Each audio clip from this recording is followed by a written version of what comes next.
super nervous today. Don't know why. So this video and this take was utter garbage, and I'm going to be trying again. You can do this. Hello and welcome to today's video. I'm Naomi Reed, and today we're going to be talking about 10 editing tips for intermediate authors. Last week I put out a video on 10 editing tips for beginners, so if you haven't seen that, I'd suggest going back and watching that one first and then coming here today. Before we get started, make sure you smash that subscribe button like it's the back of Voldemort's bald head, and we'll jump right into the content. Yes, I know that we have an elephant in the room. What is this black box just chilling next to me? This is actually a fish tank, and it has Pongo and Carson in it. Look at this.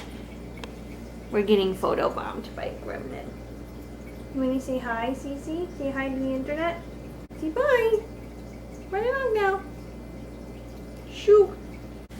Tip number 1. Read books on grammar and editing strategies. So everything that I learned, I actually learned from snooping on other people.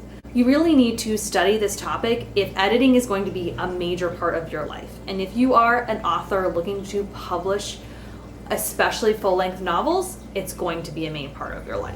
Another resource I can't recommend enough is the Abeka High School and College Curriculum of English Grammar and Composition. That's what I took all the way through middle school up until I was in college, and it was incredibly helpful for me. Tip number 2 is use the search feature in Google and Word docs.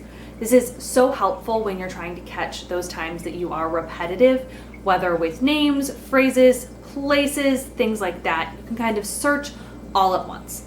This is also super helpful if you say change a character's name, change a place name, or if you realize that you were using a word incorrectly, say from your fantasy language or something like that, all throughout the manuscript. You can just pop it into that search box, and then you can fix every single instance all at once, rather than counting on yourself to catch it every time it pops up when you're going throughout the manuscript. Tip number 3 is don't edit for your voice. An author's voice is a touchy subject with me in general because I feel like a lot of pressure is put on an author to find their voice. And I think that this is something very nebulous and usually very subtle for each author. But editing especially is not the time to work on your voice. If you realize that this story that you've written is very pompous and you wanted it to be very fast moving, or if it is in first person and you want it in third person or vice versa, editing is not the time to do it. Editing is when you take something that exists and you polish it, you refine it. Use rewriting or reworking your story for those big changes. Tip number 4 is shrink your manuscript by 10%. This is a rule of thumb that I learned from Stephen King's book on writing, and it's really useful, especially if you find your documents to be fluffy.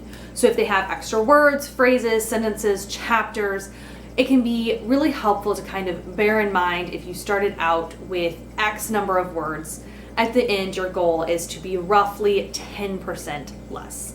Obviously, like any rule, it's meant to be broken, so bear that in mind. Some authors write skeleton rough drafts and then add in a bunch of descriptions and things like that.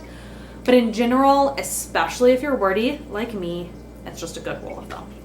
Tip number 5 is one of my favorite editing tips, and yes, I just made it up all by myself, but it's to go through the story and pretend like you're blocking a movie. This can be really helpful because when you spend months or even years writing a book, you can sometimes forget that the reader can't see what you're picturing in your head. I know for me, I picture each scene and each place in the book as if it is a fully developed movie. It has costumes, blocking, it has, background music, everything. I dream my books with end credits. That's how obsessed I am. But your reader can't see that. So if you go through the story and ask yourself, if I was making a movie, do I need everything I need to know? This was my script. It can be really helpful because you'll ask questions like, who all is here? Where are they? How did they get here and how are they going to leave? What is the person going to notice while they're looking around the scene? This is also really helpful when you are describing characters. It drives me so crazy when an author will say, he had blue eyes, a green t-shirt, yellow sneakers, and a Chicago Cubs baseball cap. But when you are trying to create a person in your brain, it's very helpful if the description follows a common movie panning, either up to down or down to up. So if you're panning a camera, you're going to see their hair, their eyes, their clothing, their shoes, or vice versa.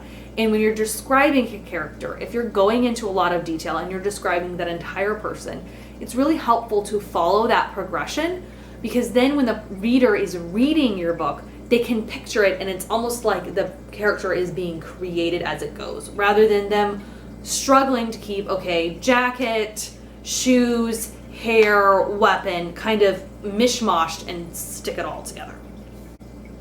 Cece is being very distracting again. Look at this. This is what is going on right now. So cute. Why are you being so cute? I'm trying to film a YouTube video. Trying to film it. Okay. Okay. You gonna attack me? This is why I can't have nice things. Number 6 is tape yourself reading the story and play it back. This is a great way to catch wonky dialogue, but it's also a great way to notice things you aren't going to notice when you're reading. Maybe sentences that don't sound straight, words that are missing, all kinds of things like that. I like to tape myself and then listen to myself reading it while I'm going over a printed copy of the manuscript, so I can kind of write out notes to myself and figure out the best way to fix those notes later when I go back over the manuscript. So tip number 7 is to go through each character's dialogue individually, and this is so helpful, especially if a character has an accent or speaks in a specific, very distinctive way, but it's also a great way to keep your characters apart. You might want to break this up into like chapters or sections of the book just to kind of keep straight what's going on in the plot and what's going on in your character development, but it's still really helpful. Tip number 8, don't let anyone talk for more than a paragraph, and a paragraph rarely. I know if the bad guy has the hero strapped to a table, he's going to want to spill his guts and give all the details about his diabolical plan. A great way to pull that off is have the hero interact with him, ask him questions, make snide remarks, be all sassy, but don't just let that bad guy have free reign of your book's microphone. Tip number 9 is find out how long you can copy edit and don't edit a minute longer.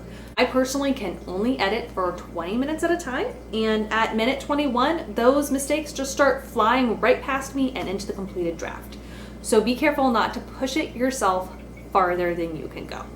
Tip number 10 is do not rely on beta readers to edit your manuscript.